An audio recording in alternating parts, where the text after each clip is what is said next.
कुछ दिनों पहले दिल्ली के ओल्ड राजेंद्र नगर में 3 यूपीएससी एस्पिरेंट की मौत हो गई। वे 3 यूपीएससी एस्पिरेंट एक कोचिंग इंस्टीट्यूट की बेसमेंट लाइब्रेरी में बैठकर पढ़ रहे थे, जिस दौरान भारी मात्रा में पानी वहां आ गया और उस गटर के पानी में डूबकर उनकी मौत हो गई। उसी के बाद से भारी मात्रा में जो स्टूडेंट्स हैं और वहाँ प्रोटेस्ट कर रहे हैं, जिसके बाद एलजी ने, दिल्ली के जो एलजी हैं वीके सक्सेना ने उन कुछ स्टूडेंट्स से बात की और कुछ टीचर से भी बात की।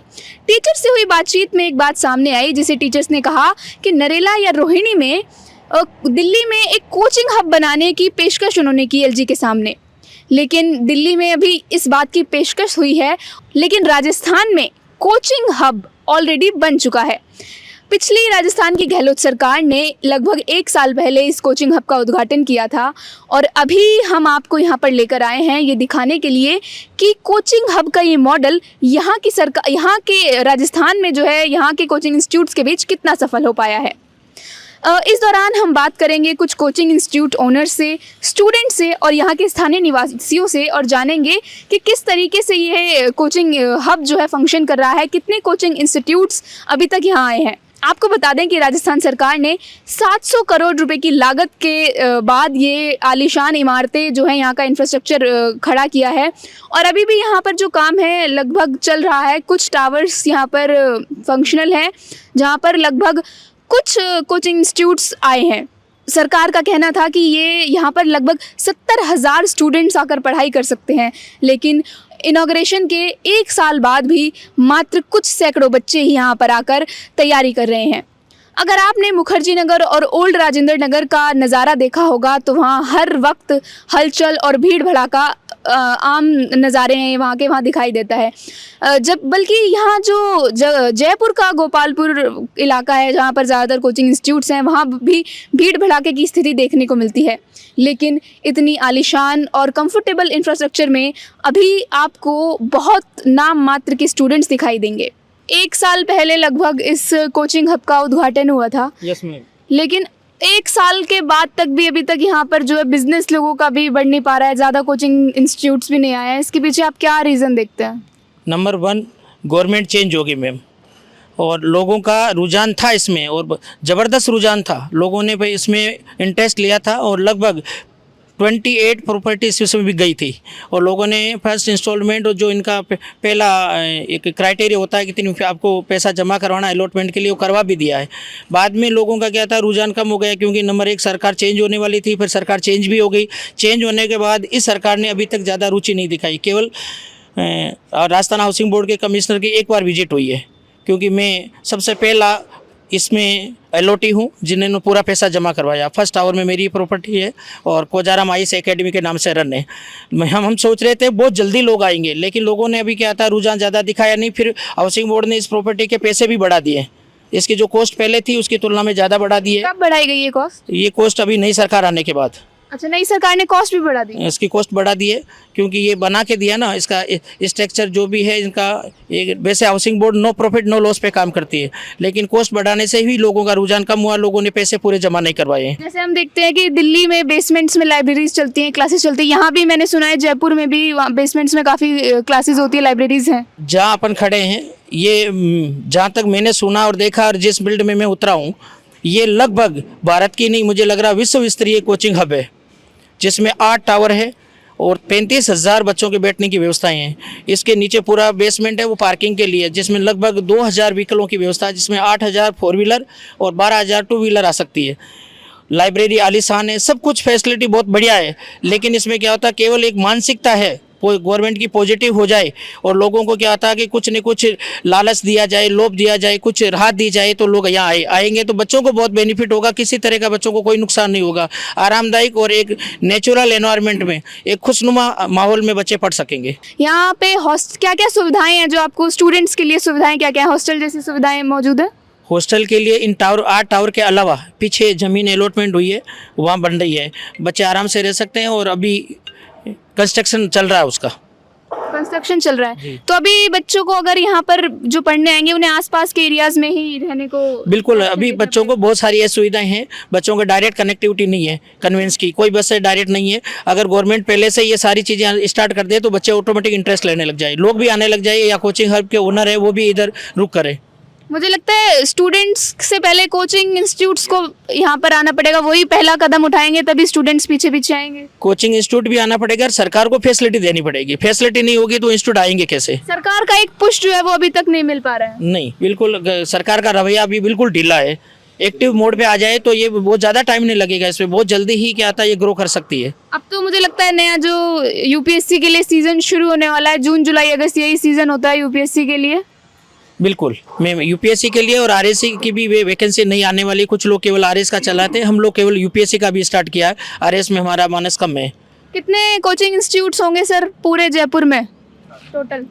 700। 700 के लगभग होंगे। हाँ 700 छोटे बड़े मिला के होंगे। छोटे बड़े मिला के। और कितने स्टूडेंट्स होंगे जो इनमें पढ़ रहे होंगे?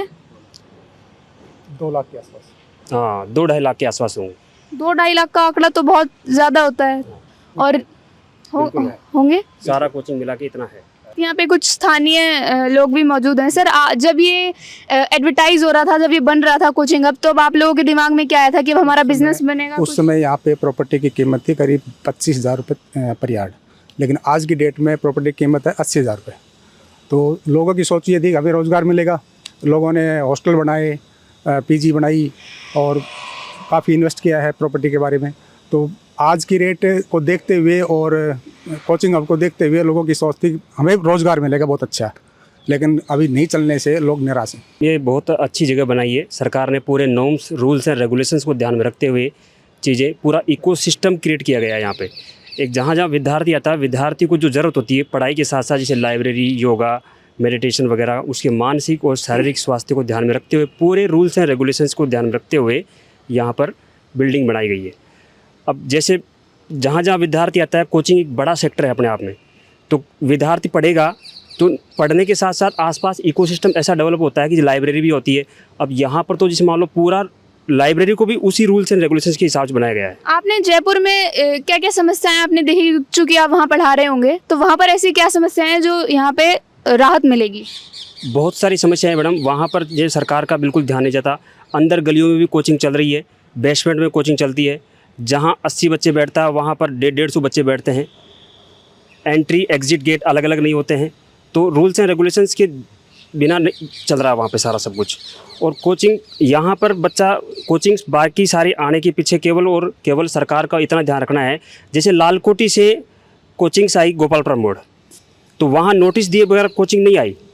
सरकार को जो ऑलरेडी जो कोचिंग चल रही है जहाँ पे, वहाँ पर नोटिस देना ही पड़ेगा, उसके बाद ही कोचिंग आएगी यहाँ पे। साल 2018 में कोचिंग इंस्टीट्यूट्स लालकोठी इलाके से निकलकर गोपालपुरा में शिफ्ट हो गई।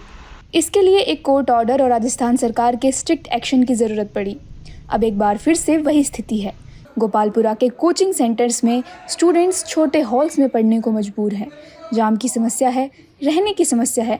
स्टूडेंट्स भी चाहते हैं कि ये सभी सेंटर्स जल्द से जल्द प्रताप नगर के कोचिंग हब में शिफ्ट हो जाएं। तो अभी हम जयपुर के गोपालपुरा में हैं, जिसे राजस्थान का मुखर्जी नगर भी कहा जाता है। यहाँ पर टीचिंग से लेकर यूपीएससी की कोचिंग क्लासेस दी जाती हैं। और यहाँ पे जो कोचिंग हब बन रहा है प्रताप नगर में, उसी को लेकर हम यहाँ के कुछ स्टूडेंट से भी सवाल करने के लिए आए हैं। रुचि, आप यहाँ किस चीज़ की कोचिंग क्लासेस ले रही हैं? मैम मैं स्प्रिंग बोर्ड एकेडमी की स्टूडेंट हूँ और यहाँ पर आरएस की प्रिपरेशन के लिए आई हूँ। तो आपका क्या मानना है कि अगर जो यहाँ के कोचिंग इंस्टीट्यूट्स हैं वो कोचिंग हब में अगर शिफ्ट हो जाएंगे तो किस तरीके का फ़ायदा होगा स्टूडेंट्स को? मैम जैसा कि मैंने सुना है और जितना पढ़ा है उसके बारे में कि ये बिल्कुल एक प्लान तरीके से सारी कोचिंग इंस्टीट्यूट्स को वहाँ पर रखने की फैसिलिटीज़ वहाँ पर होगी। तो मुझे ऐसा लगता है कि सब चीज़ें एक प्लान तरीके से अगर होगी तो that would be very good for all of us as a student, I think so. ऐसी कौन कौन सी समस्याएं जो यहाँ पे हो रही हैं लेकिन वहाँ शिफ्ट हो जाएंगे तो शायद नहीं होगी? एक तो सबसे बड़ी बात कि यहाँ पर अगर वो सारी जो कोचिंग्स है वो एक ही जगह रहेगी तो आने जाने में जो हमें प्रॉब्लम होती है, क्योंकि कोचिंग्स की क्लासेस कभी यहाँ लग रही कभी वहाँ लग रही है, उसके लिए हमको ट्रैवल करना होता है। और उसी के साथ में रहने खाने की भी काफ़ी सारी समस्याएं हैं जो मुझे लगता है शायद वहाँ कम होगी, क्योंकि यहाँ पर पॉपुलेशन डेंसिटी बहुत ज़्यादा हो चुकी है और हर चीज़ के प्राइसेस, इवन जो रूम्स हम जिसमें हम रहते हैं उनका किराया मनमाने तरीके से वसूलते हैं। तो और सेफ्टी भी आपको लगता है? बिल्कुल सेफ्टी ऐसा मुझे लगता है कि सेफ्टी वहाँ पर ध्यान रखी गई होगी, क्योंकि वो एक प्लान तरीके से और उसी स्ट्रक्चर में बनाई गई है जहाँ पर बहुत सारे बच्चे, बहुत सारी क्राउड वहाँ बैठ सके। यहाँ पर क्योंकि इतनी प्लानिंग नहीं है, तो I think that would be a better option for us.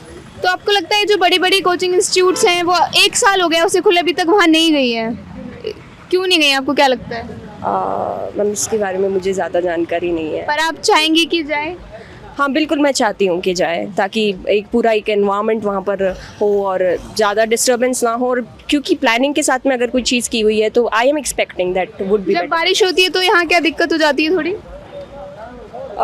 बारिश होती है तब नालियाँ साफ़ ना होने की वजह से पानी भर जाता है और कहीं कहीं पर रोड में गड्ढे पड़ जाते हैं, तो उस वजह से क्या पूरा वो रोड ब्लॉक हो जाता है, जिसकी वजह से दूसरा रोड जो होता है उस पर ट्रैफिक ज़्यादा हो जाता है और फिर चीज़ें मेस्ड अप हो जाती है। हाँ बहुत दिक्कत होती है क्योंकि बहुत ज़्यादा ट्रैफिक हो जाता है। We are not even able to go for the basic things we want to go for. So तो वहाँ पर ये सारी समस्याएं नहीं होंगी? आई एम एक्सपेक्टिंग नहीं होगी, क्योंकि as I said I think as it is planned, तो आई एम एक्सपेक्टिंग नहीं होगी वहाँ पर। हमें यहाँ से APG वाले हैं तो मनमाही चाय रेंट पर हमें कमरा किराए पे देते हैं और भोजन भी समय समय पर नहीं उपलब्ध कराते हैं और दूषित भोजन भी हमें उपलब्ध करा दिया जाता है, जिससे हमारी बीमारियों का शिकार हो जाते हैं। आपने कोचिंग हब को देखा है, जाके कभी दूर से देखा है वहाँ पर? हमने देखा तो नहीं, लेकिन एक जगह समूह हो जाएगा तो हमें बहुत सारे फायदे हो जाएंगे। सभी सब्जेक्टों को हमें इधर उधर भटकना नहीं पड़ेगा। आप बताइए, आपको क्या लगता है इसके बारे में, जो कोचिंग हब बनाया है उसके बारे में आप क्या सोचती हैं? हम तो सही सोचते हैं खुद कि सभी बच्चों को वहाँ पर एक साथ सभी सब्जेक्ट का मिल जाएगा, यहाँ से वहाँ नहीं जाना पड़ेगा, यहाँ से वहाँ किराया नहीं लगाना पड़ेगा, माँ बाप के पास इतने पैसे नहीं होते ना इस चीज़ के लिए। ये बहुत फ़ायदा भी है हमारा। आपने तस्वीरें देखी हैं उसकी, इतनी बड़ी बड़ी बिल्डिंग्स, बहुत ही अच्छा इंफ्रास्ट्रक्चर है, लाइब्रेरी भी है, कैंटीन है, सब कुछ एक ही उसमें आपको मिलेगा। मैडम हमने तो अंदर जाके नहीं देखी पर बिल्डिंग देखी है। कैसी लगती है दूर से बिल्डिंग? बहुत अच्छी है। अगर आपको मौका मिलेगा वहाँ पढ़ने का तो आप वहाँ ऑप्ट करना चाहोगे? Yes ma'am. सरकार का कहना है कि जब तक गोपालपुरा से कोचिंग इंस्टीट्यूट्स यहाँ शिफ्ट नहीं होंगे, कोचिंग हब पूरी तरह से फंक्शन नहीं कर पाएगा। स्क्वायर सुपर बिल्टअप एरिया से लेके और 1600 स्क्वायर फुट तक है, अलग अलग कैटेगरी वाइज है। एक लाइब्रेरी का निर्माण किया गया है, 2 फ्लोर हैं उसके अंदर। एक ओपन एयर थिएटर का निर्माण किया गया है। बच्चों के खेलने रिक्रिएशन के लिए बास्केटबॉल कोर्ट है, टेनिस कोर्ट है। 4 फूड कोर्ट का भी प्रोविज़न इसमें रखा गया है। कितने कोचिंग इंस्टीट्यूट्स यहाँ पर आ सकते हैं? 224। अभी तक कितने लोगों ने अप्लाई किया, कितनों ने अलॉट कर लिया, इसका थोड़ा ब्रेकअप बताइए। अभी तक 3 फेजेज़ के अंदर इसमें अप्लाई हुआ है। पहले उसमें 70 आदमियों ने आवेदन किया था, 48 आदमियों के अभी भी रजिस्ट्रेशन उसमें लाइव है, 10 आदमियों ने पैसे जमा करवाए हैं और 8 इंस्टीट्यूशन को हमने कब्जा दिया है, जिसमें से 4 संस्थाएं यहाँ पे चल रही हैं। जैसा कि आप बता रहे हैं कि 2022 को शुरू हुई थी, 2021 को शुरू हो गई थी प्रक्रिया, लेकिन अभी भी यहाँ पर जो पूरी तरीके से फंक्शनल नहीं हो पाया, इसके पीछे आप क्या कारण देखते हैं, ऐसा क्यों है? जयपुर में मेजर जो कोचिंग संस्थाएं हैं वो गोपालपुरा एक रोड है जयपुर में, वहाँ पे हैं। तो जब तक वहाँ से उनका यहाँ आने के लिए नहीं बाध्य होंगे, वो नियमानुसार जो कार्रवाई होगी, तब तक यहाँ टाइम लगेगा संभावना। अभी कुछ हमने लोगों से बात की, कुछ कोचिंग इंस्टीट्यूट्स ओनर से, उन्होंने कहा कि जो प्राइसिंग है वो थोड़ी ज़्यादा कर दी है, बढ़ा दी है। इस पे आपका क्या कहना है? नहीं, प्राइसिंग में housing board no loss no profit पे काम करता है। प्राइस का ऐसा कुछ भी नहीं है। यहाँ कोई बिल्कुल ट्रांसपेरेंट सिस्टम है, अपनी कॉस्टिंग का एक सिस्टम है, प्राइस नहीं बढ़ी है। इंफ्रास्ट्रक्चर ऐसा है जिसके कारण लोगों को लग सकता है कि ये हमारी प्राइस ज़्यादा है। इसमें 3-3.5 लाख स्क्वायर फुट का बेसमेंट है, वो भी इसी के अंदर शामिल है। उसकी कोई अलग से कोई पैसे नहीं चार्ज किया जा रहा है। सर, आपको क्या उम्मीद लग रही है कि कब तक आपको लग रहा है कि ये फंक्शन करेगा और एकदम जिस सोच के साथ इसको बनाया गया था वो फुलफिल हो पाएगी? गोपालपुरा से यहाँ शिफ्ट होते हैं तब तो ये मतलब साल भर के अंदर 6 से 12 महीने में बिल्कुल नेक्स्ट सेशन तक आराम से यहाँ पे हो जाएगा मूवमेंट।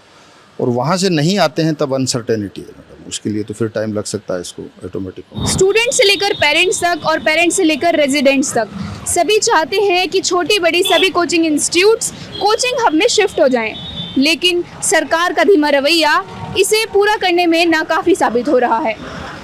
दीप्रिंट के लिए राजस्थान के जयपुर से मनीषा मंडल के साथ नूतन शर्मा की रिपोर्ट।